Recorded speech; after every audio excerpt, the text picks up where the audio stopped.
Yeah, so I've been here for 1 minute and everybody's mad at me. No, you haven't No been one's here for one no minute. one's The mad at problem is you. you were late. You were late. Yeah, I Gabe was very concerned. Rodney is never late. Like Maybe something has 5:30, happened. he I'm would gonna win. text him. And I was like, Like where is Rodney? This is not how this yeah. works. he actually was just worried about having to be alone with me and that he was going to be the only target for my ire. We were running And out of now stuff to talk about already. Yeah, I mean a couple we things had going talked on there. about one thing, and that was it. That was all that Yeah. was on the agenda. So, I showed up early. Well, we talked a couple weeks ago with Jake, and we Mhm. showed up early, and that caused all kinds of problems, right? We had this discussion that we don't normally have ahead of time, and I forgot to ask you about your background, and you were in like so then today I explicitly like 10 minutes ago, I was like, I'm not gonna jump on yet. I'll wait. And then when I went to jump on, I had a Teams invite, so I clicked on the Teams Why meeting. was Teams. it a What Teams invite? Like what this is what's Teams invite did you baffling to have? me. I You don't didn't know. get anything from me that said Teams on it. I'm just gonna look right now I just just to double check. I'm not saying that you're lying, but like also I'm saying that I didn't get a Teams invite, so I'm not really sure what you did. Hmm. No. Like Yeah. mine just popped up in my computer and was like, "Do you want to join the Zoom? Do you not have the Zoom app? Is that the problem?" There's definitely no Teams information in the calendar request that I sent out. So the question is how you got Microsoft Teams involved. What did you do? So, all right. I just looked at my calendar. It is a Zoom invite. It has a little join button. When I click on the join button, it goes to some blank screen, right? I don't know why. Maybe I think you're right, Catherine. I wonder if I don't have Zoom downloaded. This may be a browser thing. So I have to Isn't actually this click like on the your link. seventh episode or something? Ninth. It doesn't. We should move. We should move on. I'm not a computer guy. I'm a grain guy. I Wait, I'm gonna fight that because I need the entire audience here to know that the only message that Rodney has sent me in the last 4 years, 3 years, something like that, is him being like, I did AI stuff recently. Aren't you proud of me? And then I think I used the answered, word. and I then think I asked if you were terrified. I was terrified. Yes, I am Right. terrified of everyone doing AI stuff recently. We should definitely talk about that. Yeah. But also, you then did not respond when I replied to you. You just basically like yeeted, like, look, I'm doing AI stuff at me, and then bounced. No response ever again. Like, hi, Rodney. Bye, Rodney. How's it going, Rodney? That story doesn't check out. I apologize for that if that's true. I I'm, will pull up the nah, receipts. I'm Much sure. like this Zoom call, I will pull up the receipts here. Why would Rodney I do spent that? 20 years telling me how he's not a computers guy. Huh? Like literally, like every time I talk to him, it's about a tech thing. Like oh, here's this cool thing that I did in using tech, but like I'm not a computer guy. It's I I'm and I not good. suppose now at this point I should ask what you were using AI for. Like now I'm genuinely curious. Yeah, so I'm essentially using AI to build some software for myself. So it's only for myself, but it's like vibe coding is what they call it. Yes, And it is I'm rewarding, tragically familiar with it. challenging, and terrible. And I knew you were coming on the show, Catherine. So I was thinking about how you would hate the inefficiencies of my queries that I run. Like they would, I Mm, mean, offline, I can tell you the stats of some of the stuff I got going on, and you would cry. yes. did Now you I'm very You would excited for lay it. on that couch and cry. like I don't think we should use podcast time for it, but like when he opens it up, like it loads the screen, like loading the page. At least 2 weeks ago, took like a good minute and a half. What And So and and he what that's have he's you built? so Like that's genuinely impressive. At some point it is genuinely impressive. what they don't tell you about the vibe so coding I is Gabe, it loops in a bunch of processing that doesn't actually do anything, Yes. so they Yes, can this is charge the you for more problem yeah, processing. right. with it. Yeah. So anyway, Ooh. we identified that problem. Okay. Gabe gets my beta versions. He sees them as soon as they're out, right? And I said, hey, This is the bear with me. blind leading the blind here. This is like Gabe reviewing Hey, the look, I vibe just want to coded say, app AI code. Sure. yeah, No, I we're just have gonna, everybody optimized is it. gonna get my ire here, all right? I don't know what you thought was gonna happen by Yeah. inviting me on this show. This is Yeah. exactly how it's gonna go. So I've optimized it, Gabe, since we talked, and that same screen is now taking like 6 seconds, which Okay. is which again, that would make Catherine cry. Rodney, Yeah, exactly. Especially given the the amount of data modern that I'm crunching. the modern browser expects to return a screen in something like 10 to 30 milliseconds. Like that is the correct amount of time that something should take. Yeah, correct. What are you doing? Yeah. Look, Okay. it's Okay. imperfect, but it's a trade-off. The trade-off, it takes me 6 seconds instead of half a second. Mhm. I agree, that's a trade-off. So far, I've invested about $75 in 2 months into Mhm. something that is like in prior experiences would have taken years to build, Okay. Is right? it But it's doing not something genuinely useful? I guess is my generally, secondary question. yeah, Okay. exactly. But it's not like production quality, right? Like, in no way could I like sell this to people, right? Mm. To like be a subscription thing. But So Rodney has built himself a tool that is incredibly useful to Rodney yeah, and is not enterprise software. Are we that's obfuscating this like on purpose? Because No, no, that's no, fine. What does the no, no, no. tool do? yeah. So the tool, it really helps farmers understand their risk, right, No, of it their helps whole you help operation. farmers understand their Helps risk. me help Okay. farmers understand the Yes. risk. Yeah. And it's a way, it's really like in the end, it's a way to get my like brain onto a dashboard that I can walk a guy through and be like, hey, this is how I see your risk. This is how I see your operation. Trying to make sense of the world. I mean, that feels cool and useful and It's great. cool. I'll show it to you sometime. I would be super curious to see it. We are seeing a proliferation, I think, of even with like very experienced engineers doing vibe coding because it's like become a big problem for like how do we review this code? Do we even review this code? Is it worth it for us to review this code? Do we just say like, yeah, you got to do your own review? There are now AIs that will review AI code like on purpose. Mostly a lot of the community refers to it as AI slop because it's just like Yeah. a pile of like some of this is right, some of this is wrong. It's a bunch of unnecessary stuff in here. Yeah.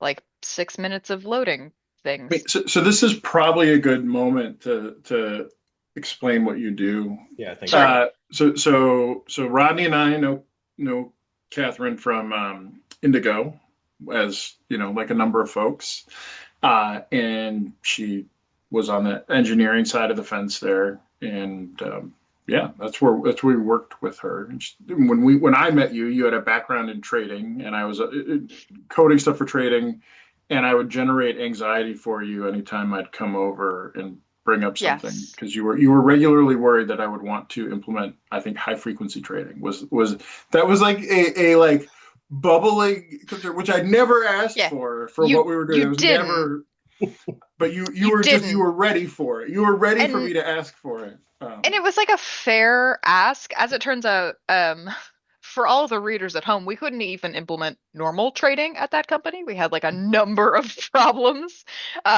with the vendor that had been chosen that we were trying desperately to get our trades through. But yes, I was constantly worried when you would say things like, well, how long is it going to take? And how can we speed up these loops? Yeah, it your input was anxiety and the output was like sometimes code and also like a deep understanding of commodities trading. I was coming from the world of like equities trading where like I understood the world. It was very limited. And I got to commodities. It was just like so deeply outside my experience. I did Yeah. not know what you guys were saying. And the fact that I had to like conceptualize a physical good that people would trade on as opposed to like an electronic anything, that was wild to me. Like people move grain based on this thing that happens in a computer, like that's crazy to me. So nuts. I did not so I knew I had you as like a trader, like an engineer related to trading, but I didn't realize you were new to commodities when you joined Yeah. or is it Indigo? Yeah, and then like the first projects you guys were asking us to do were like, well, how do I triangulate prices around a grain silo? And I was like, what do you mean? Like in the world? Like a thing and you care about like movement of trades around a physical thing, like that makes no sense. Why would we do that? Yeah, I had worked for Quantopian, which was a startup that has long since passed that was doing not high frequency trading, automated equities trading based on Python strategies, which is like how I had gotten into that world in general. And then since then, I have done nothing with fintech, frankly. I think Really? I went from there to do ecom. Might be missing a job. Went from there to do ecom, and now I am doing cybersecurity. So totally all across the board. What's What do you mean you're ecom? doing cybersecurity? I'm in your computer, keeping you safe and doing the elite hacks, actually. Um, ecom is Is e-commerce. that So late with two threes or yeah, 133. I saw a candidate recently who had like 1337 in his email, and I was like, wow, that's very old school, very 90s hacker. almost like a Hotmail account? Yeah, yeah. I think that might have been more surprising than if I saw one like an at Yahoo or something. So ecom is No. e-commerce. So I went and was selling different physical commodities. At that point, I went like more, I was like, yes, this is interesting, having to ship goods across an ocean.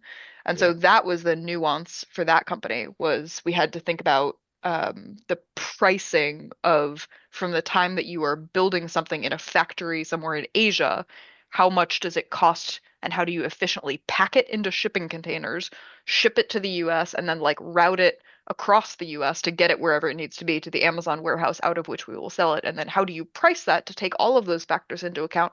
How do you advertise it to take all of those factors into account?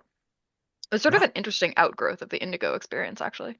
yeah, not that much different than the grain world, It right? it Like, wasn't, but like with weird nuances. Like I hadn't had to think about advertising ever Mhm. before. And so how you like advertising is like a bid system also. And so you give them like a spread that you're willing to pay and the times. So you think about like keywords and you think about like negative keywords also. Like I do want to match on these things and I definitely don't want to match on these things.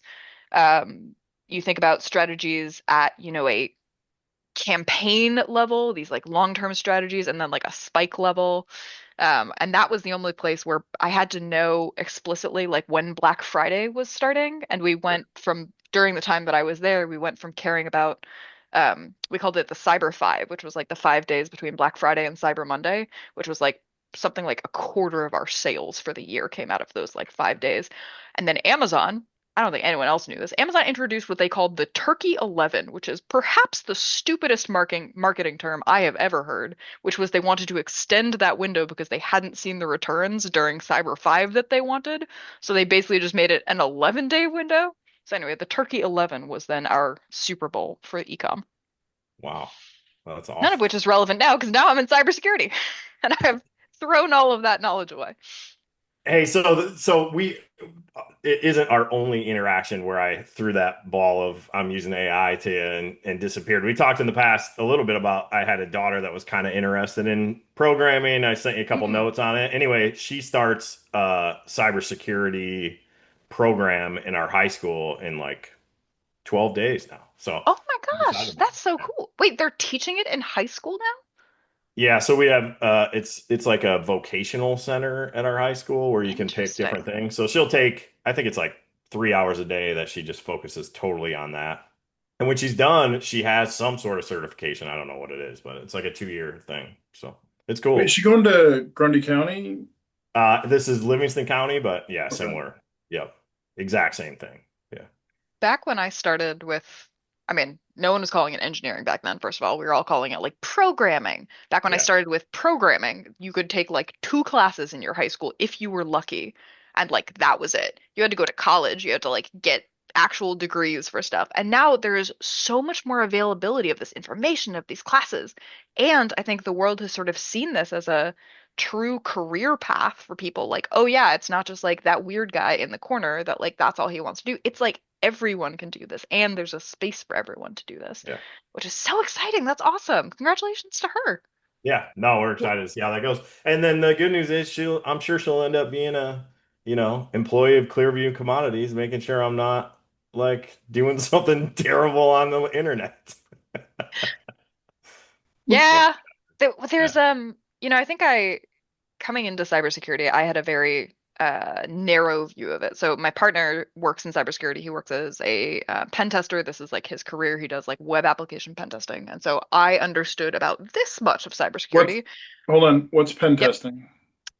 So if you are a large business, you basically pay someone to try to hack into your business so that you know all of the like ingresses into your business. For web application in like specifically, you pay them to say like, here is my website. Here are my servers. Like, what can you get into? There's a whole variety of ways that you can do that. There are some where you say like, here's my network.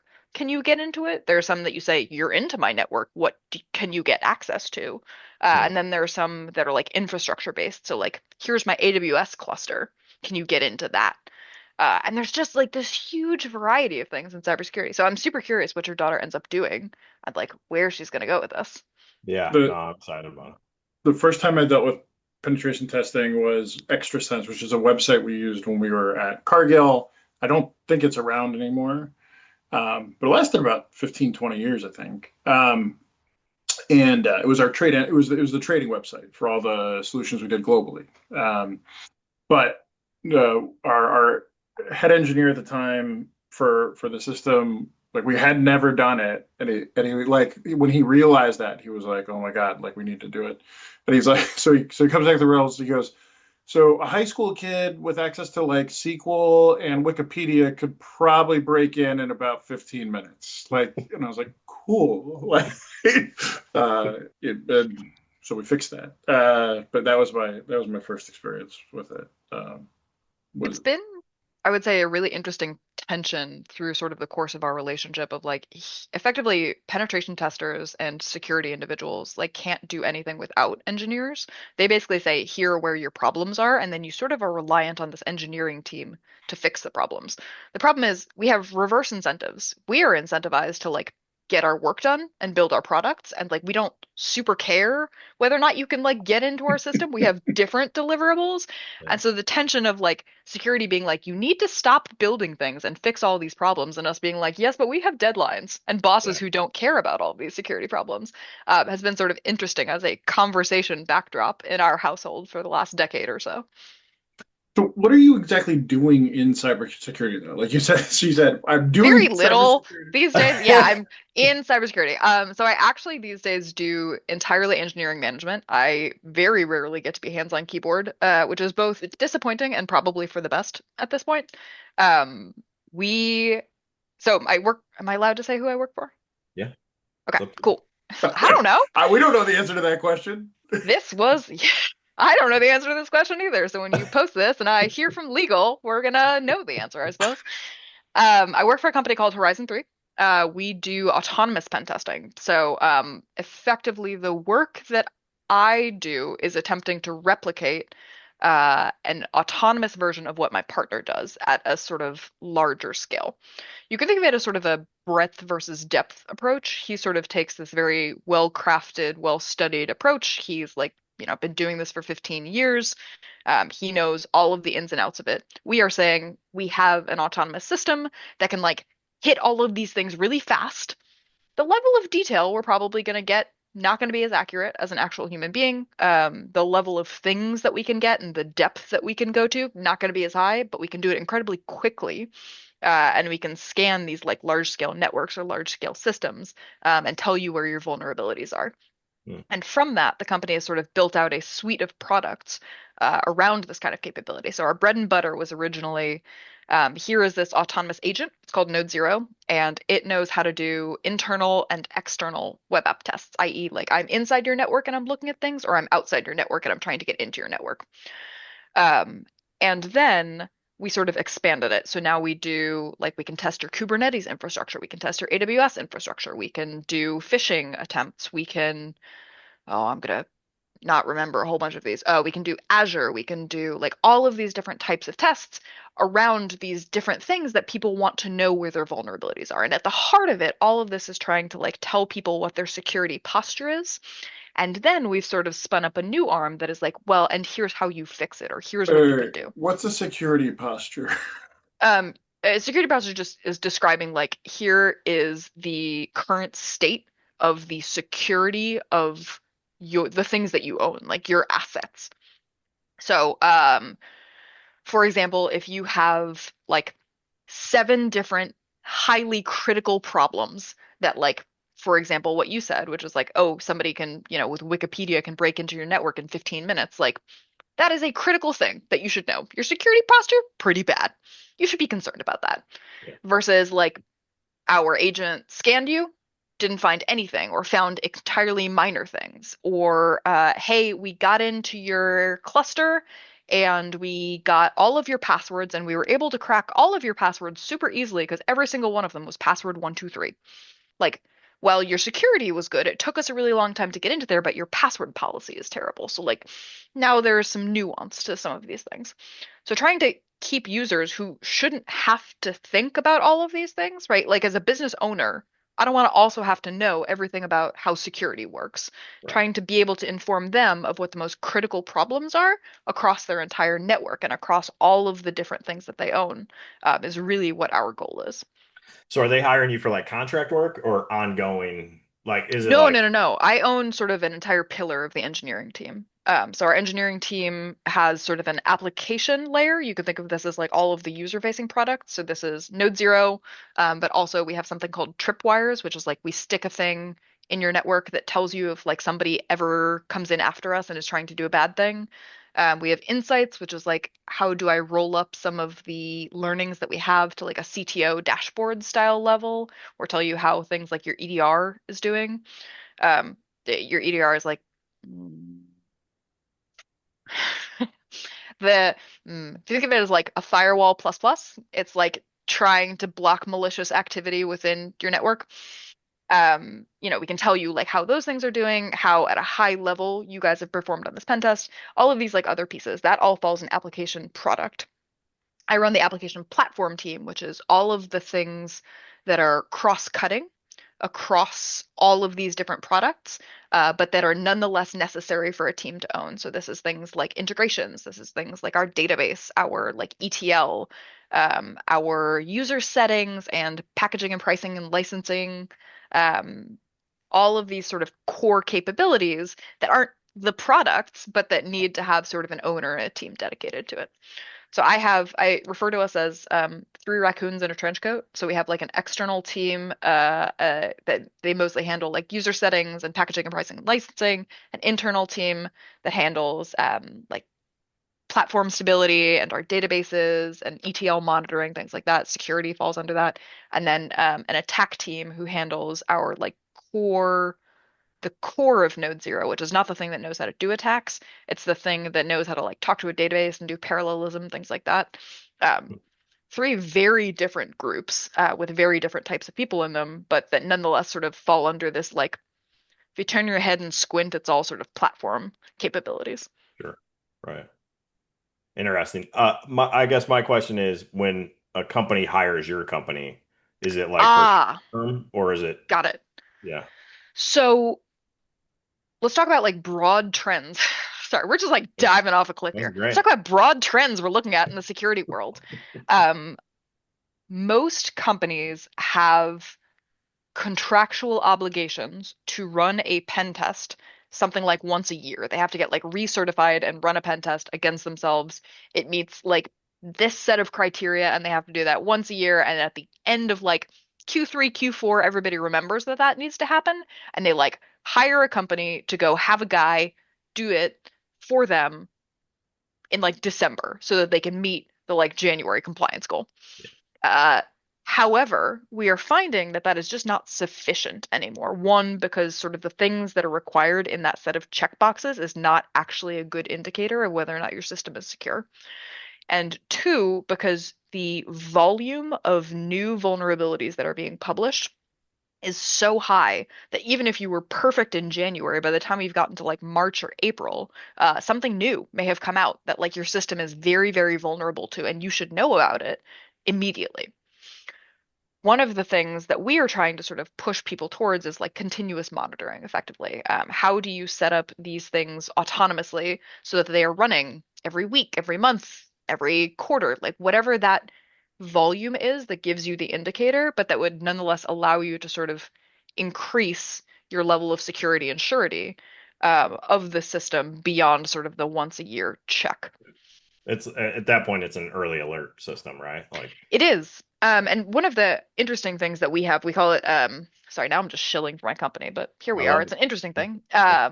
It's called rapid response. And it's basically, hey, we have looked at your network, we've done a scan, and we do these scans in like a really deep way. So we like go into your network, we say like, what are all the hosts that we can get to? What are all the ports on that host? What are all the applications running on this host? And we like create a map of that. And that's saved as part of like the things that you have in your account. Those are your assets, but we know about them, which means if we then see, hey, there's a vulnerability for this application that runs on this port that looks like this or has this configuration, we can like send you a message that says like this thing was just released. You are going to be vulnerable to it based on the Mhm. data that we have. You should do something about that. And allows us to like proactively notify you that this thing has now, come up. Somebody posted it on Twitter or something, so we Yeah, can then within hours say, this thing has come up, you are vulnerable to it, immediately go close the gap, so that you don't run the risk of like, hey, when it comes to the sort of larger hive mind, that somebody is going to take a script and just like point it at every company they can find in the S&P right. 500 and like pop them. Interesting. That was a lot of me talking. That's awesome. Better than Rodney and I talking. Yeah, for sure. More interesting. So you said you had a narrow view when you came into it. Like what? Yeah.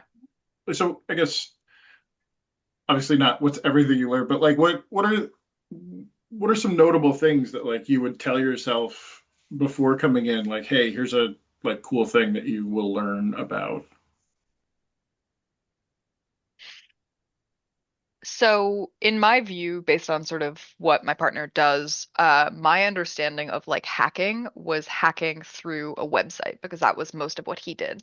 So, you go to a website, you're able to do a certain number of attacks. You're able to say, what APIs can I abuse? What credentials can I get? Sometimes in like headers and things coming back from those, you can like get credentials of things. How do I abuse things like login to get either excuse me, enumerate users who exist in the system or like get access to accounts that I shouldn't have access to. But it was this very like, oh, this is what I've seen him do, therefore this is what hacking is. And to his credit, he had done things outside of that. He had done some amount of networking, pivoting on boxes, things like that. But in my brain, I was like, ah, yes, web app, that is what hacking is. And then I got to H3 and realized like, oh, actually, each one of, web app is like one among 10 things. The like breadth of ways that you can abuse someone's security system is like wild. Like the fact that everyone is not paralyzed by the number of ways that you can be hacked is insane. Yeah. And we act sort of surprised when it's like, oh yeah, Sony got this like crazy hack and like people had tons of access to them, or like the Target hack was another big one. Like these things happen. And we act so like surprised, like how could they have let this happen? They have a security team, they were doing all this stuff. It's because there's like 10,000 other ways that someone can get access to your system. And there's ways to make a living off of these things. They're called bug bounty programs, but they're basically like companies put up like here are the ways in which you can hack me ethically, and I will pay you money to go hack me ethically. Like anyone on the internet, Broadly, just like that's out. Like I could yeah, go. yeah, yeah. Yeah. Huh. And it's not every company. Companies have Sure. these like responsible disclosure ways, and they are part of these programs, and the programs have content, but whatever. But like those are the ethical ways. Think about how many people Mhm. are out there, not just in the US, like globally, who are trying to get access to some of these countries. And all of the, AI is making this easier. Actually, Right. I'm gonna bring this all the way back around, right? AI is making this easier because you can say to it, hey, you say something like, I'm a security provider. Help me get ahead of some of the ways that somebody would hack me if I were Target or if I were Sony or if I were blah blah blah blah blah. And so the you don't even sort of have the barrier to entry that you used to have, which is like you need to know sort of a modicum amount about computers and networks and like these pivoting things and some of these attacks. It used to be you would go to this one website and it had a bunch of scripts and you could like download a script and point it at something and like probably would get something. Probably. If you target it at enough things, you can like get something. But you still had to know, like, I need to go to this website, I need to download this script, I need to know that this person has this particular program running and this particular vulnerability, and then you like need to run it. All of that requires some knowledge. Now, it's like, well, I have this MCP server and it can like fire things against the internet and it can like know how to do all of these different attacks because it has the knowledge of the internet and Stack Overflow and Reddit and like all of these sources of information.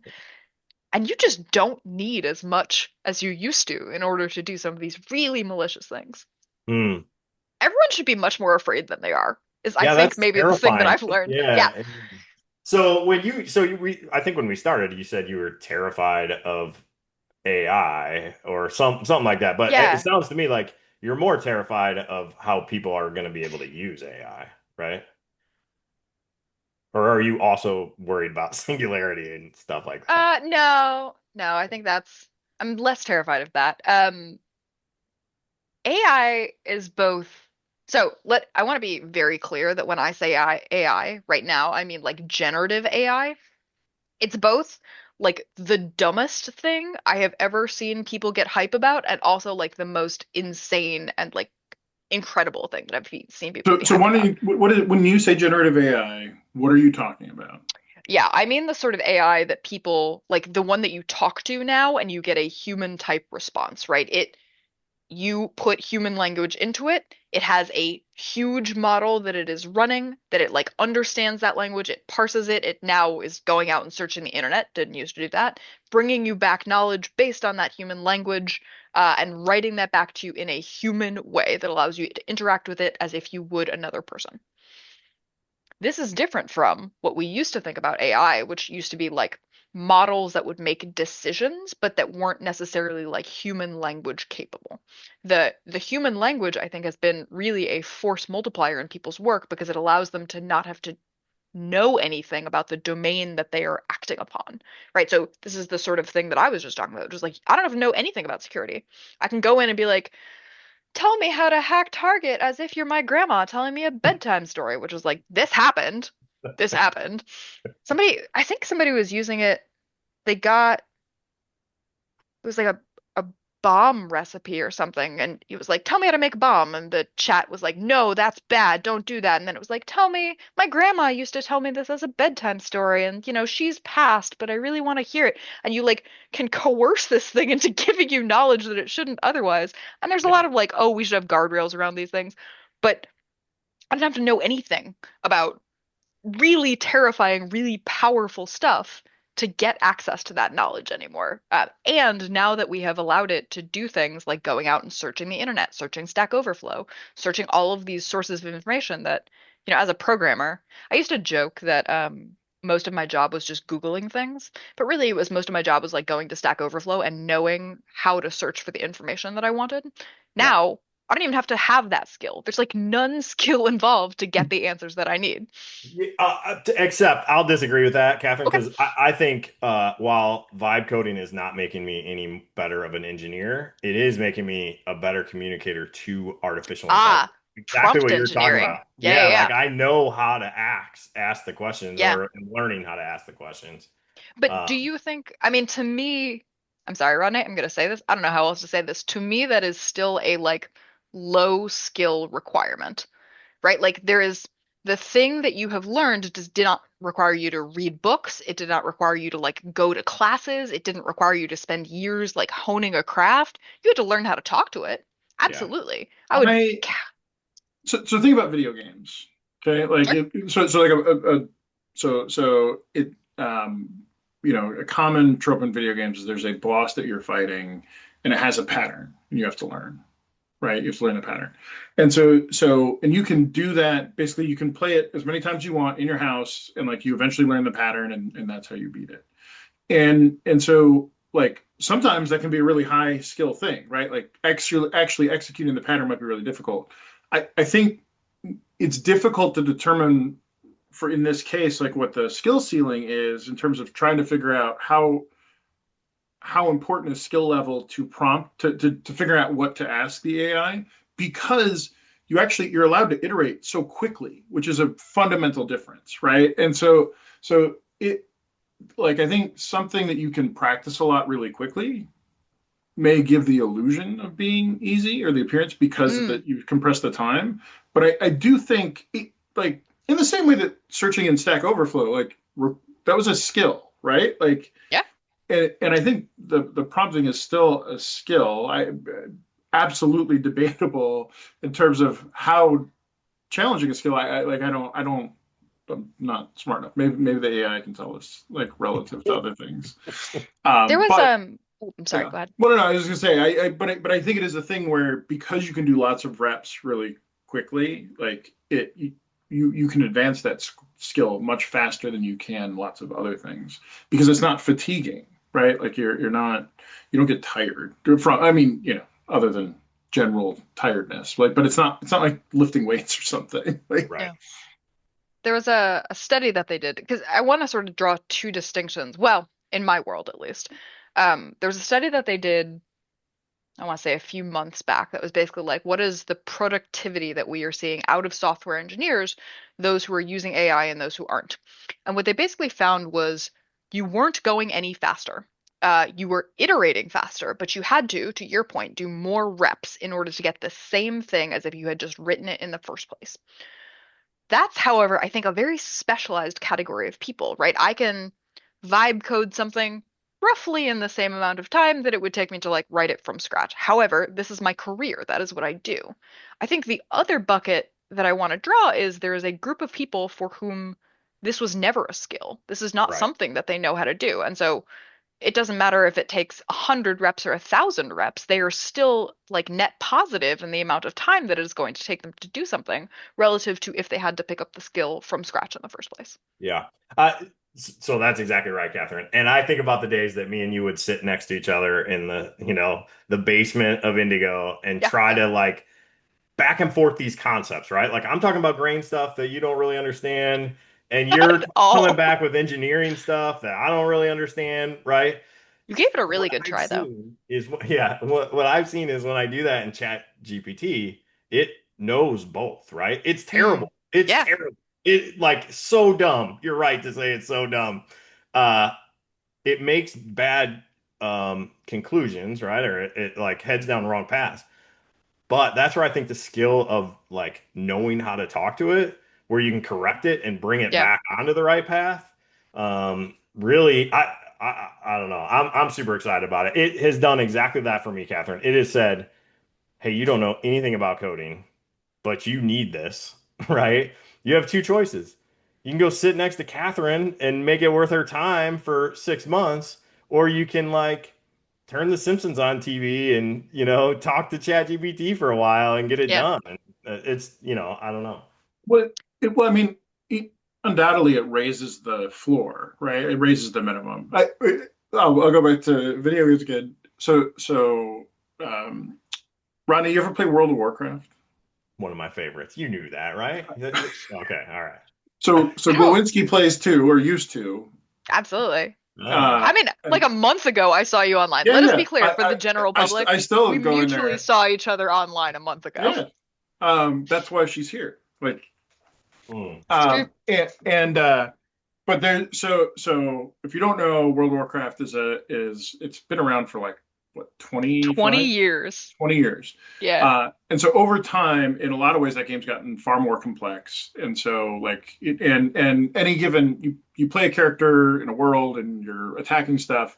And so there's a level of complexity to a given character in terms of hitting the right button at the right time. You might have a dozen Ooh. different things you can do, and like they're on timers and all this kind of stuff. And so like short timers, right? So it's not like you're spending 10 minutes waiting for something. It's anyway. So they recently put something out called one button Yeah. play. And so like literally it's like ChatGPT and that like all you have to do is hit one button and the game's like this is the next best thing to do, right? Right now we think this is the best thing to do. And mm, so there's a lot of reasons to do that because there's a lot of different characters and if you want to try them out, it's difficult to know like what you're supposed to do for those characters. If you've got disabilities where you can't use all your fingers or your motor skills are hurting a little bit, like it's really cool for that. But the funny thing is they put in a penalty where I don't know what it was, but it's like the amount of damage you do is like reduced by 25% or something. If you and I think it's like that Did they significant. actually put it in? They were Yeah, they talking did. about it. Oh, okay. They did. And so you're not as effective a player if you're using ostensibly if you and I are doing the same thing and I'm hitting the one button thing and you're hitting the buttons yourself. But what's happened is and I don't know the exact rates, but the majority of players that are using the one button are doing, are more effective players than the players that aren't. Hmm. Right. And so it just speaks to all kinds of things about like how broken is humans are. Because it's like, it's so hard to think like, well, how could that thing that has a 25% handicap like be better than me who's been playing this game for 15 or 20 years and whatever. I have not bothered to look at the comparison. I also have no delusions about my level of engagement, where I probably do a better job with the one button version. But it's more fun to hit the different buttons.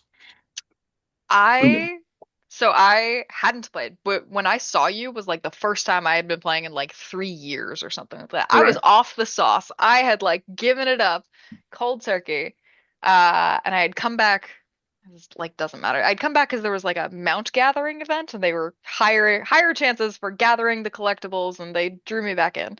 Anyway, I was so against this one button push, this one button click thing, whatever they're calling it. Uh, in the same way that I am so inherently against like AI taking my job, where I'm just like, well, I know how to do the thing. Like, why would I ask the thing to do the thing that I am proficient at? Yeah. Uh, and so for a while, I had just jumped back in. I had come back after 3 years. I was like, I'm not going to use this thing. I'm going to like clicky my buttons. I didn't know what I was doing. It was terrible. It felt terrible. I was like, I am not effective at this. I was playing with my partner. He's like rocking and rolling. He's been playing like constantly the last couple years. He's like raiding in a guild. He's like doing all these stuff. And I felt terrible. And I was like, you know what? Fine. I'll just, for a little while, I'll just take a little dabble of the one push button Just a thing taste. Yeah. just to, Yeah. just to try it out. It's great. It's he's gonna like overhear me saying this. It's great in that I like felt like I was keeping up. I was being less efficient than I could be, and that I was finally able to like keep up, and I didn't have to go do an hour of research to figure out what had changed in the 3 years that I was gone to figure out what my renew rotation was going to be.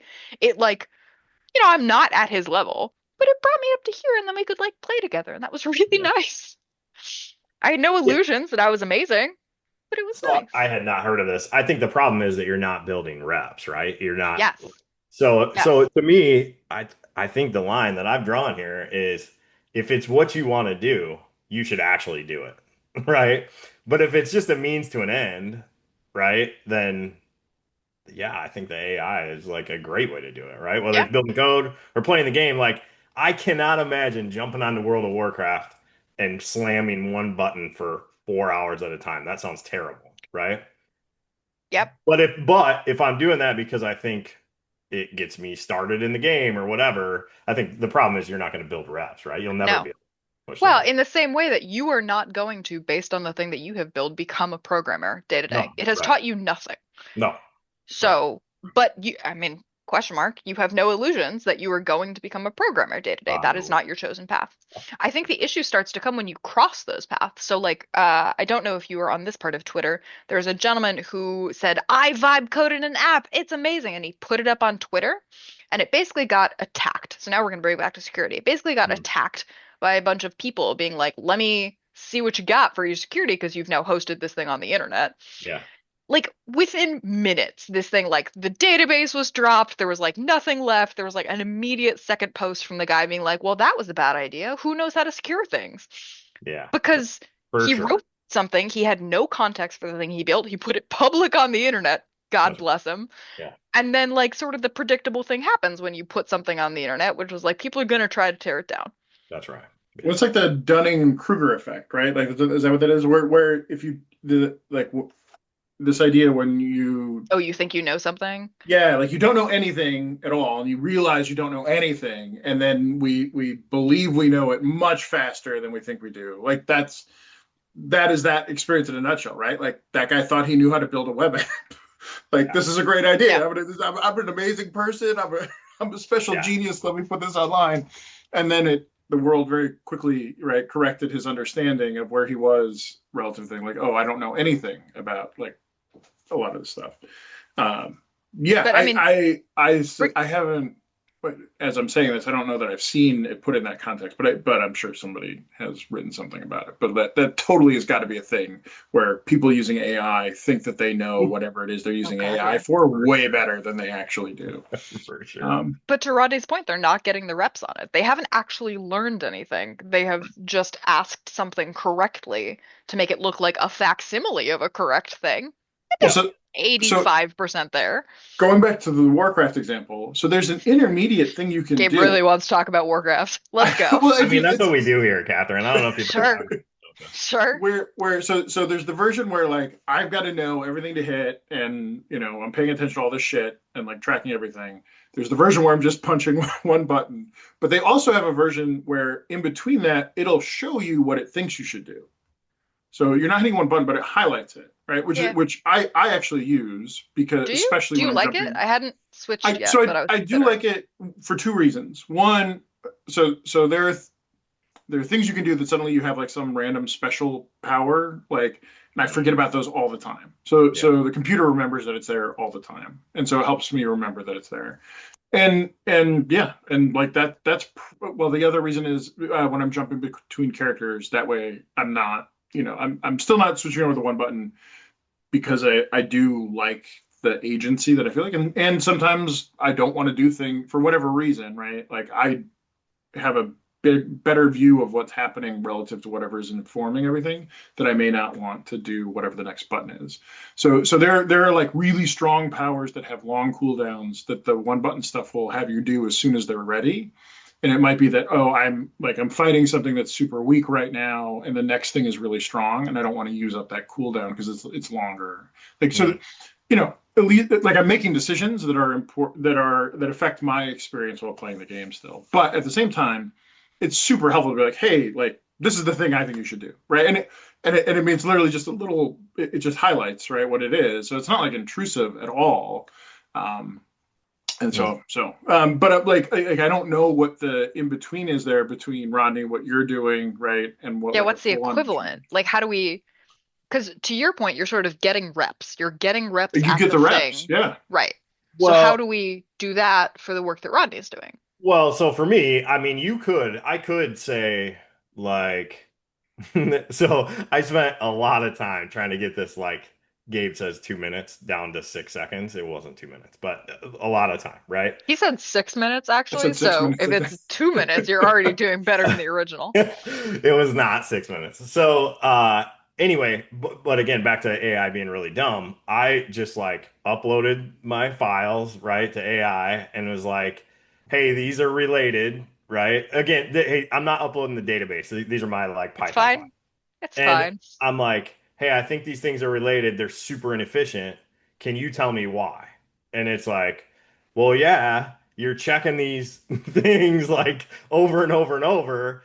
And it would say, like, you need to make this is how much I pay attention, right? It's telling me I need to like package it up somehow or like whatever. Essentially, I was making these helper scripts Mm, that I could call, right, once and store it in a cache and then have it ready for me when I needed it, right? okay. So I'm like, yeah, do that. I didn't read like why I was doing it or what that was, right? I'm just like, yeah, copy paste, right? And then copy paste, copy paste, copy paste.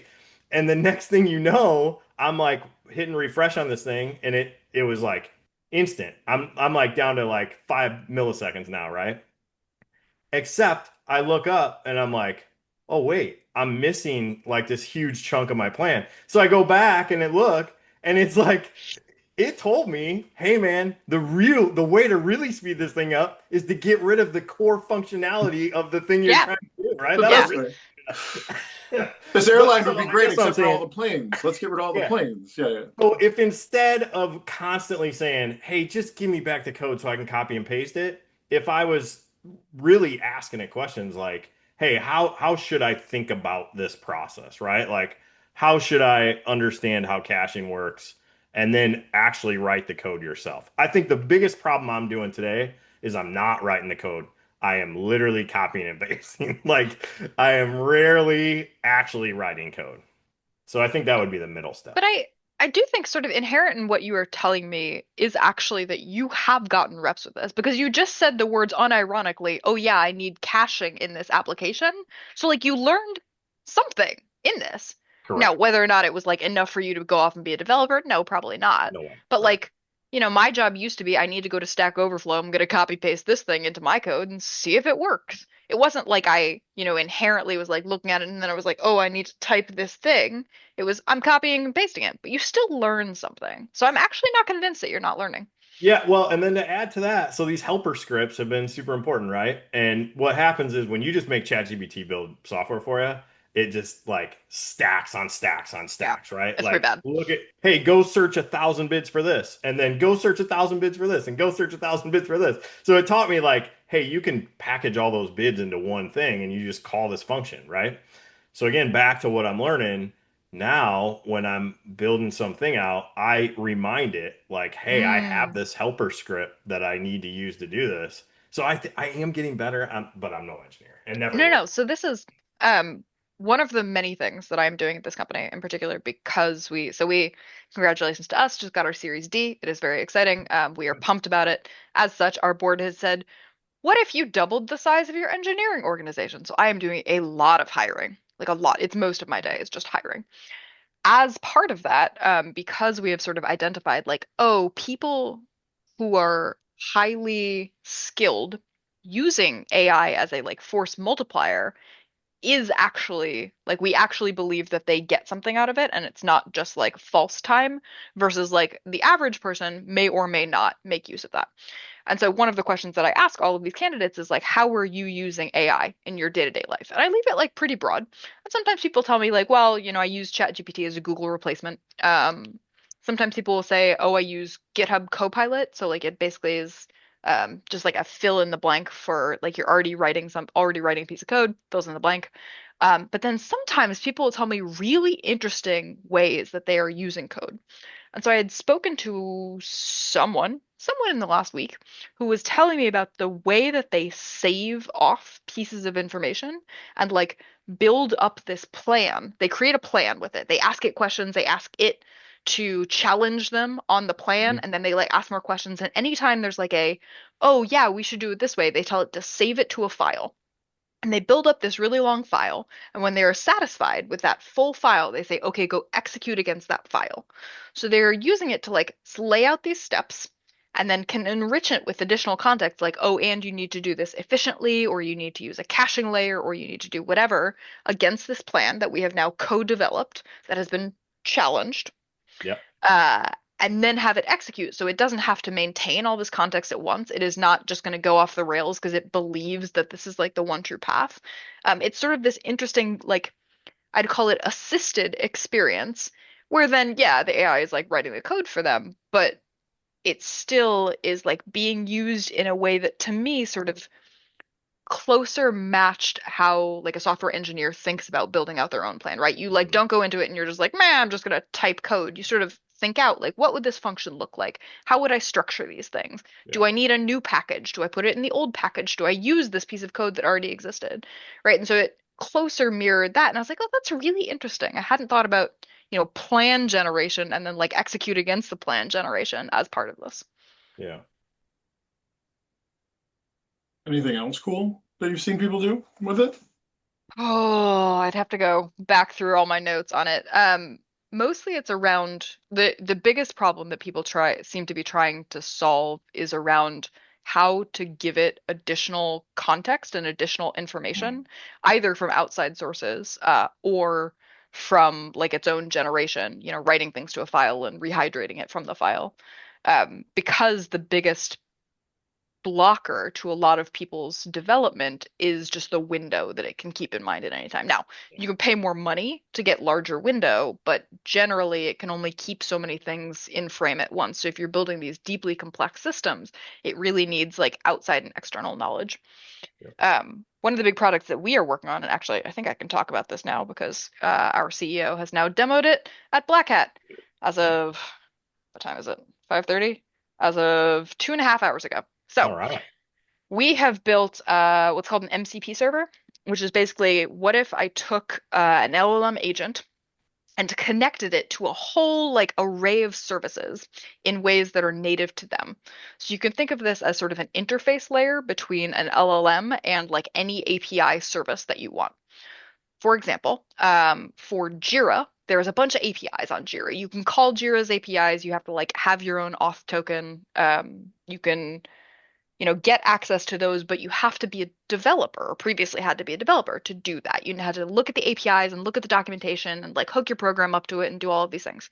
And they basically put this MCP server in, which says, here is the human readable description, or they put it on their APIs. I don't know how they implemented it. Here's the human readable description of what each of these APIs does in a way that will allow your local client, or however you're using it, to go out and say, I want to create a Jira ticket. You don't have to know how to create a Jira ticket. You don't have to know what the API for a Jira ticket is. You say, I want to create a Jira ticket. It goes and finds the API based on the documentation that they have provided and does the work to then create a ticket. And then you can, in your like little local agent, say, I want to connect to Jira and I want to connect to, for us, it's Node 0. And I want to run a penetration test and then file a ticket and then send the update through my own like Kubernetes cluster update system that I happen to have written a server for, and then I want to retest it, and then I want to close the ticket, right? All of these like workflows out of this one place. And so it's not just like you need to have you need to have the knowledge for all of these things, which previously you had to. It is now providing like the human readable way to interact with each of these things independently, and then a human readable way to have each of those things know what they do and know what you need access to without you having to have like explicit knowledge of each of these things. It's so cool. So that's how AI replaces me, by the way. That right there. Like, so Catherine, think back to the grain side of things, right? Mm, One of the biggest problems with grain is everybody has their unique like pod, right? The ERP systems are all separate. Scale tickets look separate. That's the thing that drives me the most crazy out of all these things. Bids are separate. All these things are separate, right? And they all mean different things to different people.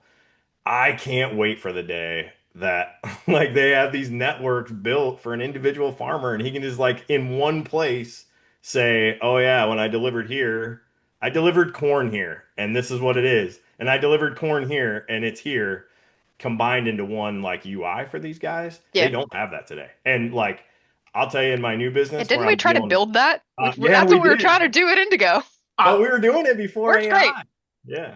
I, man, yeah. Well, I guess to bring it to ag, right? Like that's great.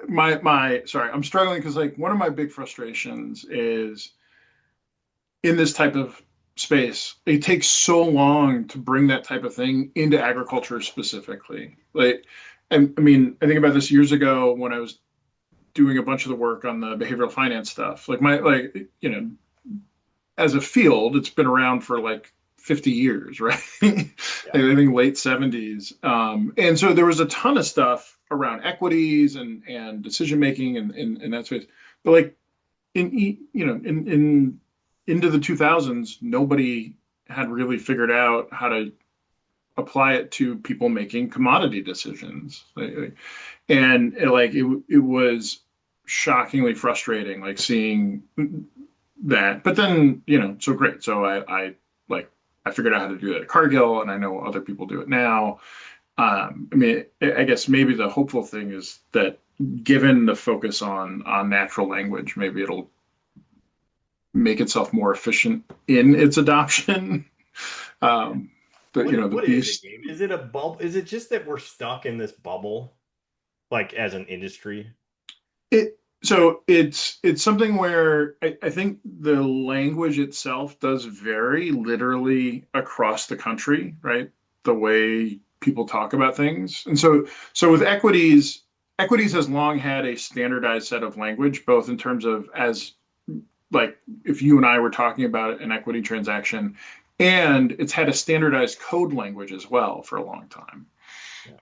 Yeah. And so commodities, no single commodity is big enough that it's the thing is like you were saying at the top, Catherine, was like, okay, equities like was pretty straightforward. Like it's this thing, and everything's kind of the same, right? They're different companies, but at the end of the day, any issue is largely the same as any other issue, other than the actual company underneath it. Get data, Um, you buy it, you sell it. That's it. and so when you come up with a solution for equities, like it applies to all the equities, which is a massive market, right? When you come up with a solution with FX, like currencies, right? Massive market. With commodities, like the solution for corn does not apply to anything other than corn in the US in US dollars. Yeah. Like it doesn't work, there's always variance there. Yeah, whether it's the language, the behavior, just like the literal, like the rating systems on those things are totally different. Like, Well, this was part of our frustration at Indigo, was like everything had an exception. We kept trying to say like, okay, what's the abstraction? What's the abstraction?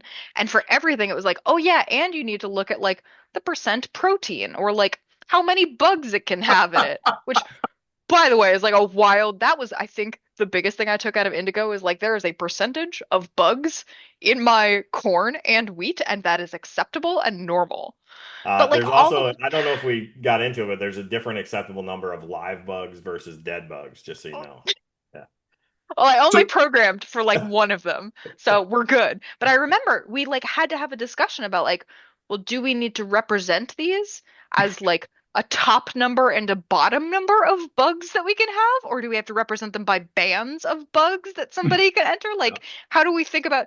And it was just like the wildest set of for this one particular commodity things that we had to think about. Everything had an exception. Yeah. I'm going to totally change gears. So, well, not totally, a little bit change gears. Do you guys use Google as your search engines? I do. I would never use ChatGPT as a search engine. Okay. That sounds crazy. I will say mostly. I have switched recently to using Brave as a browser, and Brave has their own search. It is built on Chromium. I actually like their search less, but I like their browser more, so I'm willing to put up with it until I need to like search for an image, in which case I like have to type search.google.com to get Mhm. the images that I want, but other than that, it's fine. Does Brave has a, is there a crypto component to that, or am I thinking of I something think else? they have no, there's a VPN component to it that you can elect it into. I like it because it has a built-in ad blocker, and so I don't get nearly as much spam as I used to, and it's a slimmed down version of Chrome, so it doesn't feel as heavy and bloated, and things like load faster if I have 400 tabs, which I usually do. Yeah. I have been getting really annoyed by the Google results. Like I do not like the AI summaries. I don't find them No, nearly as no. useful as it seems to think they are. It's Not, and then awful. it's like the AI summary and then like sponsored, sponsored, sponsored, and then something. And Yeah.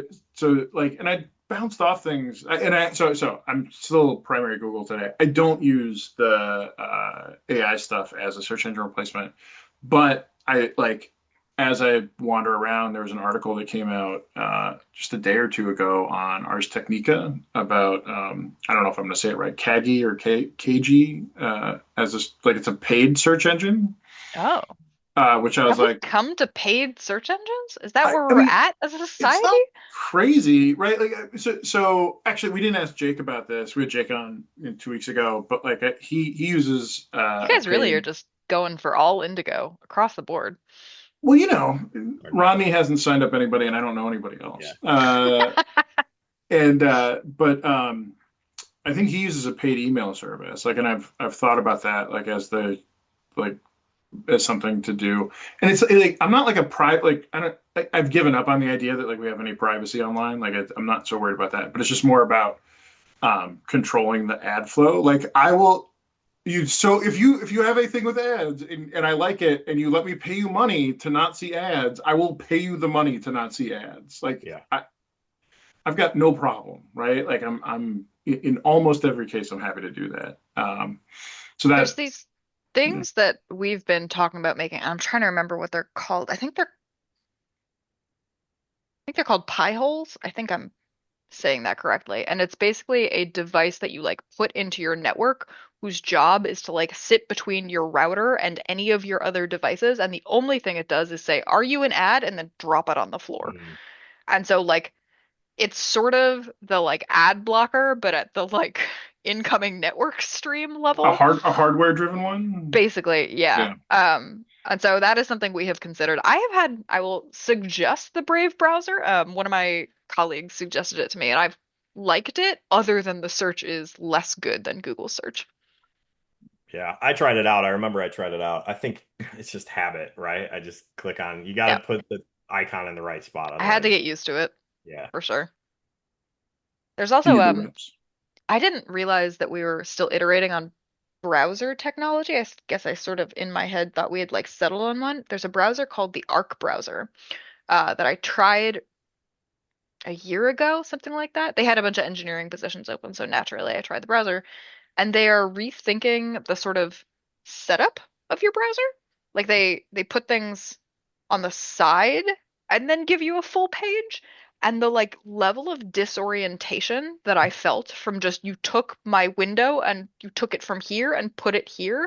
was ridiculous. To the point where I was like, I am ashamed that I am unable to adapt to the fact that my like search engine is now on the side and you are like keeping track of my history there. But it was, I think, a really interesting move of like, this is different. You have tried something different. There is still experimentation in this space. Mm. Well, I remember, so I was in college in the late 90s, and yeah, well, as No was comment. Rodney. Little guy. No comment on either of these. And so back then, like there wasn't there wasn't a default browser, like there wasn't a default search engine. And I still remember, I forget what the name of the site was, but like there was a website you would go to do a search, and it would basically hit 12 different search engines and like give Mm. you all so it would be Google, but there was like Alta Vista, Ask Jeeves, like I don't know what else, whatever random Log Netscape one. thing was going on. Do you do you know Netscape, I do know Glowinski? Netscape. Okay, I was I am curious. not as young as you think that I am based on that Well, question. Yes, yeah. I know Netscape. And we used also, oh shoot, what was it? The one that was the competitor for Microsoft Word, WordPerfect. Our household Oh, was you a used Word Netscape and Perfect. WordPerfect household. Yeah, Wait, because what that about was so everyone you had their were you did you preference. have Lotus Notes? Oh God, yeah. Um, Yeah. It was, I had taken my preferences from whatever my dad was using at the time, and we were mm. like a household that used because you had to install it on a CD or a disk drive. I don't think they had. I'm You would trying to install it remember. on the hard drive from a Yeah, yeah, CD. but I'm trying to remember if they were, did they predate CDs? Did I ever have to Oh, they install it definitely from like a predated floppy CDs. disk? Yeah, then I probably had to do a floppy, and then we eventually got to a CD. Anyway, so you had to install this thing, and we had copies of it, and I'm sure we had paid for it because that's what you did to software Hmm. back then. And we were a WordPerfect household. And I felt it was far superior, as with Netscape, to the common editions that then became the norm. But, Mm. it was not what ended up happening in the great wars of text editors, I suppose. Anyway, I'm sorry, you're trying to tell me a story about Netscape. Well, no, I wasn't telling you. I was just curious. I'm Yeah, just no, that's fair. benchmarking there. Yeah, but like, yeah, I don't know. I asked my wife if she had any interest in switching over, and she was like, in our house, I'm IT, right? So she's like, I mean, her response was basically her nonverbal was, I don't care. Like if you put it, Sure. as Rodney said, if you put it so that when I click on the thing, it's there, like I'm going to use it. And Yeah. um, but yeah, it's interesting. Like I have genuinely gotten more and more annoyed with the Google results, and I don't know how much of that is old man yelling at the moon, and how much of that is like it from a productivity perspective. Like it feels like from a productivity perspective, I'm doing more work to get to the results that I need to see. Mm. That and I feel like everything's like returning me Reddit threads, which is a whole nother. Interesting. Is that a bad? So in my world, those are actually like the most reliable source of information I tend to be able to find for like product reviews or for like weird tech thing that isn't in Stack Overflow, but someone wants to know if they saw it this one time. That is a reliable source of information. Is it not in your world? I find it very hit and miss. Hmm. And because of the way Reddit is set up, when I look through, but like it's also like digging for me, I feel like the actual presentation of Reddit is annoying. Hmm. And so it's one of these things where it's like if it really is what I need is in Reddit, the AI summary is doing a poor job surfacing it, and then when I go look at Reddit, like a lot of times I feel like I'm not, and like I know how to read a forum, like I know how to read through the stuff, It's a and I just dying skill right there. um, it's yeah, like I mean, so it's not to say that Reddit's useless by any means, right? I mean, like that version of things has always been useful, right? I mean, I started when it was Slashdot would have been, Wow. That's a callback. Okay. yeah. I don't even know if that's still around anymore, but like, so like I absolutely like those forums, but at the same time, I think Reddit has a lot of noise to it, and the AI Yes. summary isn't particularly helpful most of the time. So generally, if I'm looking for something, I probably want a level deeper than Reddit's going to give me. That's I fair. think that's probably the challenge that I run into. I have had, sorry, just using AI as a search engine. I do not do it often. When I do it, I have had good luck with it as like an aggregator. Like find me, tell you this. We recently got engaged, and as part of that, we are looking for we're custom building a ring, and as part of that, I am looking for a very specific type of stone. You know me, I take the hardest path to something because why take the easy approach? And in order to do that, finding jewelers who make this very custom stone or who stock rings that have this very custom stone has been very difficult. What it was very good at was I could say, hey, I want a jeweler who does platinum rings with kite sapphires of this color and also have like, florals in them. And then it went out and found me 8 of those and said, you should try these sites. Because all that I had been finding when I was searching around was these basically drop shipping sites who didn't have anything. And what I could then do is say, okay, take these results and cross-reference them with posts from Reddit, from the engagement rings subreddit, and filter out any that have negative results and Sure. give me back only the ones that have very positive results and then find others that are like that, right? And so basically like do a cross reference and enhance that would have taken me forever to do on my own. That's Sure. incredibly useful. Yeah, that's great. That's great. Um, Anyway, I'm a fan of Reddit now, but only as fed to me by an only with like AI. a multi-layered like Yeah. Correct. search, yeah, leading into it. So I feel like we should talk about markets a little bit, right? Oh, Yeah. okay. No, Or good Rodney, do time. you not want to talk about Ireland? So Catherine, you, as you're deeply aware, December live cattle futures have been at record highs. Naturally. Tell me. So, so live cattle futures, right? So beef has been at record highs, and it keeps going up. And so I I did started actually know this. Yes. doom and glooming it about 2 months ago because I was talking to a buddy of mine who was like, who's also been on the podcast and was like, this is crazy how high this Wait, is is. this the shape of what you do in every single one of these shows? You just like talk about nonsense for like an hour and a half, and then you're like, but now let's talk about markets. I don't This know is that it's the wild. shape of It's a everything we wild do. show. Um, So but proud to have been on this. This is great. well, Tell me about cattle features. yeah, so you guys can see this, right? Yep. So, I mean, I think we started talking about it. It must have been, this is the week. What is this? No, let me switch to weekly. Hold on. Yeah, it was like May. Yeah. Yeah. I think we talked about it when it did this. Yeah. Uh, or one of these big down weeks was when we Yeah. first started talking about it.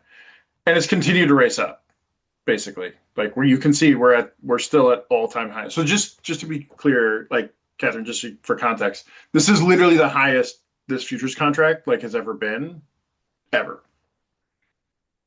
in decades, right, of history. So you should And expect beef if you prices to were go up. explaining this to me like I was a 5-year-old, what is causing this increase in cattle futures? So that's part of the challenge is people aren't really so there's a all right. So well, let me just finish talking about the chart. I'll come back to that. Sure. But so Gabe's still wrong. in terms of calling a high. Yeah.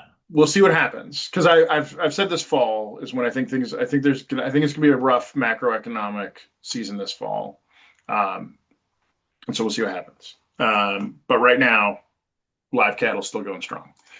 In terms of what's causing it, I believe the narrative is basically this focus on protein, like eating protein just in the U.S. becoming more and more. I mean, like it's even happening in my house, right? My wife. It now it's borderline comedic because if you look at whatever calculator, so I weigh 300 pounds, right? So like the amount of protein I'm supposed to eat is insane. I should be eating like multiple chickens every day or something crazy. Um, by the way, though, I do want to call it. So I'm on these GLP meds, and so Ronnie, the beginning of the year I was 355, and last week was my first week under 300. Ah, congrats, man. Dang, Yeah. We only get congrats. to like chest up view. I haven't seen you I bold. don't. Well, here's the funny thing. I don't look a lot different. Like, Yeah. and I don't actually feel a lot different. So I'm glad I've got the data behind it. Like, I can wear my larger 2X shirts now with like less embarrassment. So that's great. But that's the most practical thing I have. Like and that's part of the reason why it got so high is like it just I don't I'm a I am literally big boned, right? And so I can carry quite a bit without it being noticeable. Sure. So that's down whatever 15% or so. We'll see what happens. But it's the lightest I've been since before we had kids. Wow. Yeah, Yeah. congrats. Is it due to the increase in protein in your diet in your household? No, absolutely not. It's entirely due to the drugs. The drugs do an amazing That's what it job. all comes down to. So Yeah. the protein thing is not really based on your weight. You're supposed to eat as much protein as what you want your lean body weight to be, right? Well, yeah, but okay, but even my lean body weight, like Yeah. what is it, 250, like 230, somewhere in Well, how there? much Yeah, protein is an entire chicken? I don't know. If you're Like, gonna give me a metric in chickens, You're in right. number of chickens you should be It's my consuming, bad. I immediately need to know I should more figure that out. statistics. I got it. Um, I'm on that. Ronnie will find out what the average protein Thank yield you. per chicken is, and then Thank and you. then he's I going to find appreciate out it. if my target lean body weight's 250, how many How chickens many should that be? chickens do you need to eat? You should ask ChatGPT. Yeah. So a whole chicken would be 160 grams of protein. Okay, So I you bet it's a need to chicken eat and a half several whole chickens. Yeah. Couple chickens. at Wow. least. Anyway, so that's part of it. There's some sort of position that there's a much fuzzier set of arguments around the actual number of cattle in North America. Like, uh, but the average cattle size is like the amount of weight that they're able to put on them these days is much higher than it was 10 years ago. So that's a bad number to use, like the number of cattle, number of head. So it does seem like overall there's more demand. The challenge I think is going to be the reason I bring up the macroeconomic thing is so cattle prices have an inverse relate. They actually behave like equities from a macroeconomic Very perspective. exciting. Okay. So the volatility curve actually looks like an equity volatility curve, and so what I think we're going to see is just like those unemployment numbers we just had that were down a little. I think that's going to keep hitting. I hope it doesn't, but I think it will, and I think that will cause a significant capitulation in people being able to. One of the first things you see in a market trending towards recession is people don't pay for high cost protein, which beef is very much in the category of. Um, and so we'll Are see. we seeing that? Are we seeing a lowering of consumer demand for beef? Not yet. No, no, it's off the charts. But I will. But I know. I think we've talked about this in the past.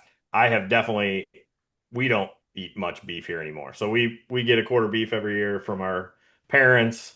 Yeah, we don't really go to the grocery store and buy steak right now. We're all chicken and pork for Because sure. of health reasons or because of price reasons? Price for sure. Interesting. It's off the We chart. we recently, so for the viewers, I live in Texas now. We recently had a barbecue, as one does when one lives in Texas, and my partner came back and was like, "Oh, it's 4 times the price to get an equivalent like Right. cut of meat for brisket was like four times we're cooking for a lot of people. So what Yeah. I had thought was going to be, $30, $40 was like $100 or something. Like it was insane just for this price, which is the only reason that I now know. But you bought the brisket anyway. We did. That's the Yes. thing. That's Right. that's the thing, right? So I will that's say the that I question is don't know we're a good indicator of like generalized. right, but that's the thing so I do think it's like that is what happens right now, right? But and that's why so people generally feel secure from an income perspective, right? If you were worried about your income, you would not have paid a hundred That's true. dollars for that brisket, right? You would have True. gotten hot dogs or something. Like change of plans, right? Yeah. Like whatever. And like that's true across the U.S., right? And so I I'm the cliff notes of what I've been talking about over the last couple months is I think there's with all these deferred exits from government as an employer, right? People took these like deferred buyout packages. Those start to hit, I think it's in September. And so I think what we're going to see is people have been getting paid, right? Through then. The summer will be over, and suddenly you're going to have a significant amount of unemployment, and people thought they'd be able to get jobs and they aren't. Like that's my fear. And I like we joke about like I very much hope to be wrong. Like, but it has like all the makings like with the tariffs and some of this other stuff, like the it's creating a fragile economic environment. So we'll see. That being said, I think the flip side of it is if we get through, the winter through, my timing might be, but if we get through the winter and it hasn't happened, like it's probably okay, barring some other weird externality. The other one I'll pull up is corn, just because Because that's inversely related, well, apparently. yeah, that's relevant. So rough week for corn. Super This rough. this is December future. So Kathryn, I wouldn't. I think it would be unreasonable for us to expect you to know what break evens are in corn. Rodney, what was break even from a production perspective? Most guys are running 415 to 480, even some into the $5, really. Right. Um, So let's just say 475, 480. So we yeah. haven't seen that for about a year. So Yeah. everyone's negative on their corn that they've Yeah, been yeah. growing? There was a It's brief pretty safe. pop in February if you were on top of stuff, but basically you've been under the gun the entire time. And so there was a belief through here that we wouldn't really go below 425. That was And fun for a then we went couple down below days. 425 a couple times, but snuck back up. I know Rodney, some of you guys took advantage of that when that happened, but then we seem to really turn a corner here. And I assume that's just because production looks pretty solid and Production not a side, lot yeah, it of looks good. mystery left. Do Catherine, I will tell you though, the good news is we knew for sure up until today that we couldn't break below $4. Like for sure, we're not, it's such a So mental effort. I don't know if you caught that. The low today is like 398 or something. Yeah. So just ooh blasting through floors. do commodities markets have like circuit breakers the same way that equities markets do? They Yeah, but do. they're just daily, and this has been like actually this is the worst part is it's been a kind of slow trend down. Those markets are really hard to sell Yeah. into, right? Because it always feels like you could go like correct a little bit. I'm used to, in a fast falling market, a lot of times you'll get like a dead cat bounce out of that, and somebody will say, "Oh, that feels good to sell that." This has been really hard to sell on the way Mm. down. It's been a very traditional bear market, like Yeah, just a painful march down. Um, Do we yeah, have time for me to one more tangent? yeah. yeah. Or do we need to?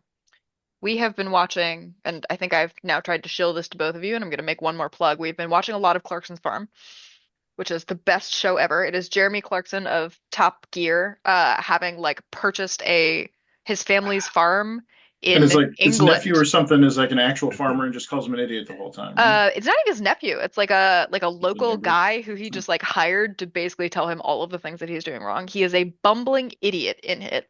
And Yeah. every single there's I think 5 seasons of this thing now, something like that. Every single year, without fail, it is like the market is disastrous for whatever crop he has said is like this is going to be our year for blah, blah, blah, blah, blah, blah. It's disastrous across the board. You know, they've had the wettest year and they've been unable to do something and like they have fungus in the wheat or whatever. And every single season ends with like, it's terrible. But maybe next year. And there's always this like curve of like it'll be fine just for next year, which Yeah. I feel like is like every time we would talk about commodities markets back when we were all working at Indigo was like, well, it's really terrible now, but like don't worry, it's going to turn the corner. Like don't worry, it'll be fine. Don't worry, it won't go below $4, right? Like I Yeah. feel Right. I'm There, stressed for you guys, not even being in this world anymore. well, there. I mean, so to be fair, there is a cyclicality to commodity prices, like, and so it's not that the hope that exists isn't completely irrational. Um, Although, we talked to a guy, Nate Roberts, who you would never have met. He did not work at Indigo, Whoa! All but right, he worked proud of at you. Not Cargill. 100% anyway. And so Nate was, as we hit on there, is one of the more, if not the most disciplined marketer as a farmer that I've ever known. And he basically does the same thing every year, which is he starts selling next year's crop about 3 months ago, um, and and has gotten basically he's gotten over the fact that it can be really frustrating to miss out on the highest prices. But like if he's doing it now, he's setting a solid. It's actually just standard portfolio management stuff, right? Yeah, He's sucking out risk now at yeah. levels that are acceptable to the business, and then he'll on the tails he'll get whatever gains or losses come from that. He's But just dollar cost averaging. Like he's It's just a doing the risk thing. Yeah, management approach. That's exactly right. yeah. Yeah. but I mean, but the other thing that for me, what that tells me is like it's not really about being hopeful. Like he can sell right now at levels that he thinks are profitable for next crop year, right? Now there are things that could throw that off. Input prices could go through the roof unexpectedly. Totally could happen. So he's not selling 80% of his crop right now, right? Sure. He's Yeah. he's selling a little bit, locking in What's some a of those prices. hedge? Yeah. I mean, again, it's I know so stuff. this goes back to it's not actually a hedge. It's actually, well, it is a hedge, but it's like it's you start long and he is taking risk off the table, right? So that is the hedge, absolutely. But it's like he's pricing the grain, right? He's removing the exposure. Um, so the other thing is like he won't go back and like buy back those positions, right? So he's actually like priced and done in his head. Um, Yeah. so I think there's data driven reasons to be hopeful. Certainly, some of that hope is driven by irrationality as well. But yeah, and but it's just been incredibly difficult. Like Yeah. if you hadn't pulled the trigger in February, like you missed it, and so yeah. Um, Yeah. Hey, so two things before we close. One, Catherine, that show that you're talking about is Yeah. a caricature of what It's actually happens on incredible. camera. So I've seen a few Shh, don't episodes. tell me that. I swear what they did is they told this guy like these are all the bad things that happen on the farm, like and stupid stuff. So the one that really stuck with me that I was like, oh, this is just a caricature, is he buys the tractor that won't fit in the shed, Correct. right? You saw that one. That's how it starts. Like every farmer has some version of that for sure. But it's not like I just bought a $300,000 tractor that won't fit in a $10,000 shed. Like that was the dumbest shed ever. Some old stupid shed. So I swear they just take all those things and package them, Yeah. together. I mean, there's definitely a like he does nonsense for the plot of it. Like, Right. totally understand that. However, it is these days my only exposure to Sure. like what are the markets doing as a whole and what are we've watched now the show through COVID and like crazy environmental swings. And so it's my level of exposure 1 year later to like what were the markets doing Yeah, around these like events that were happening in the world. that's right. The other thing I wanted to add on the side of positivity here, if there is any such a thing, we're actually getting down into safety nets, right? So Farm Bill has some safety nets built in where if we get down to a certain revenue number, you start to get a payment to offset that. Crop insurance, uh, similar deal as price comes down, as revenue comes down, you can make yourself whole again. So guys that were able to sell into this rally or into this uh, opposite of a So rally, as the free, market went down, yeah. yeah, they're sort of to a point now where um, they'll start to increase revenue again if they have enough sold, kind of regardless of what the price is, right? Because on the way down, they can start to double dip if you've got something sold. The other thing that's going on is yields are really strong across the country. I mean, crazy strong. Somebody told me today that Georgia is harvesting like 220 bushel corn right now, which is the craziest thing I've ever. They don't even know what to do with it. Like they're just not, it's like probably double what they Lighting it on probably. fire, throwing Yeah, it in like the they don't know what to do cellar. with it. Yeah. So what's going on is the yield, right? I'm like doing a matrix because I've done this out. Like Sure. the yield is obviously given more bushels to sell here as well. The ultimate result of all of this is today, where we sit today, Gabe, at like 401 and a quarter December futures is literally the worst case scenario for a farm operation, right? So we're like just above where those programs start to kick in. If we go 2 cents lower, it's probably actually better for the farmer, right? Because of, all the byproducts. They'll kick off. Yeah. Yeah. So Um, that's the latest challenge that we got to figure out how to market around.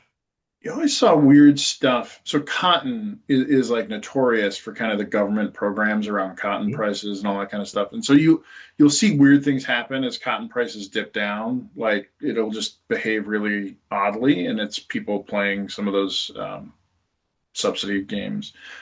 I'm curious if it'll be happy. I have the luxury of not being my income no longer tied to corn markets, so it'll be interesting to watch what happens if we do get below those levels, like if it starts to get really slammed, or is it going to get just held here at this Yeah. painful price? Yeah. So I hear, in the grain markets, a lot of people talk about, well, I'll say that the market tries to cause the most pain as possible to the farmer. Like that's a kind of a standard thing. And you hear people say like, oh, they're gonna stand on this spread until the farmer bleeds out, right? Like that kind of language is like, hey, the market is here to slay the good guy in the commodities market. Is that a thing in the equities market? Like, or is Uh, that completely foreign? I mean, I mean, so game. the idea that the market itself has a that it has a personality is yes, that is something that exists, but it's also wrong, just like it's wrong in corn, Sure. right? I mean, so, Wait, so are go there ahead. meme stocks in commodities? Like, is that a thing that exists? Because that's the personality that I would say the equities Mm, market has that the commodities definitely does not. Okay. no, there are no meme stocks. I mean, I guess I don't know. Rough rice might be a meme stock. Uh, there Not you can certainly find very low liquidity commodities that have big swings like a meme stock would, but they don't generally have as far as I know, the social media Yeah. structure around it. They just, which to be fair is like most stocks that are become meme stocks are they either are have had a lot of direction one way, and so basically there's a lot of people in a position. So I'm going to tell you what you guys know, but like so most trading algorithms overly simplified rely on running averages. So as the markets either go one way or sit still, the trading indicators tend to so if it's going down, you can imagine a running average going down, down, down, and then when the market crosses back above that, people start to buy and it goes up, right? Or the other way around, right? If it's going up, up, up, up. Or if nothing's happening, what happens is those trading algorithms want to trade and they start to move closer and closer and closer to a market that isn't volatile. And so in those meme stocks, what's happened is they've either been really directional or there hasn't been a lot going on, and then suddenly somebody and they're light liquidity, and so somebody's able to drive them through, kind of start to break through some of those levels that triggers the algos, and then there's a momentum thing that happens. So you can certainly see that in low liquidity commodities like rough rice. Yeah. But I think that's the personality for me. Like the part of the meme stocks is like it's the little guys who are like buying these stocks that have either low liquidity or like low prices against the like big guys, against the corporations, against the hedge funds, right? And so it's this the equities market is the vehicle for the like little guys to one up the big guys. Like that's sort of the personality that it feels like, at least from my perspective. Yeah. Yeah, and for me, it's like I view the equities market as super boring, right? I just like I don't look at it every Not day. enough complication for you. I just I'm put my sorry money you can in only there. buy and sell things, Robbie. Like I Like, don't think I'm gonna outguess it. It's just like this offensive play where I'm like, hey, I'll put money away. It's gonna grow 4 to 12% and everything's gonna be fine. But when I think about the futures market, it's like total defense all the time. Like, how is this thing gonna, ruin my way of life? It's a definitely a different That's because beast. well, more of because it's your direct income and your community's income is tied to it, right? Like if you were on Wall Street, you would care, and living in like, in downtown Manhattan, you would care, or the Upper East Side or whatever, you would care about what the equity market is doing because and it would there's an directly extra affect you. and there's an extra component to it, right? The commodities market is like somebody is going out and doing the corn, and then we are also trading on the corn. It would be like if you were like, "Oh yeah, I need to go work at Target, and therefore I also care about like what the Target stock is doing, and I have to guess what it's doing while having a deep investment in that place." Yeah, There's not that like secondary component. We're just trading on the stuff.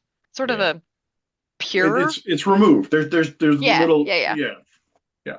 But look, I mean, we always used to say, like, if the market will teach you when you are too arrogant. yeah, But that was something we would say about any market, right? It was not just a commodity one.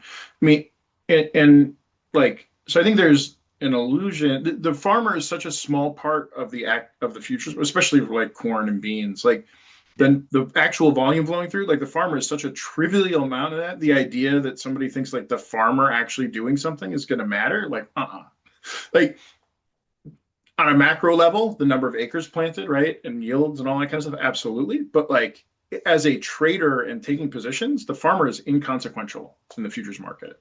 yeah, And so it's not about that, right? It is more about funds and trends and those types of things. And so like, and this is what we're talking, like the market doesn't. We often talk about the market doesn't care what it costs you to grow the crop.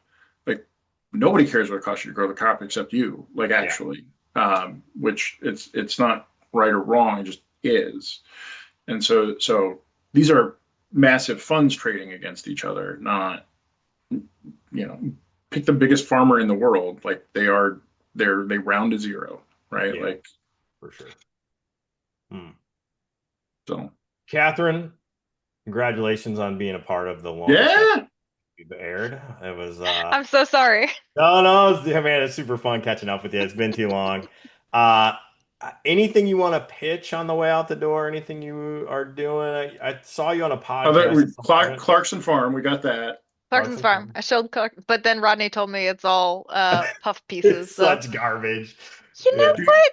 do Sometimes your I love penetration garbage. testing if Do your penetration you testing. have Yes, please applications do or a your database. yearly security testing, and please do it more often than yearly because stuff comes out like overnight and you are not prepared for these things. Yeah.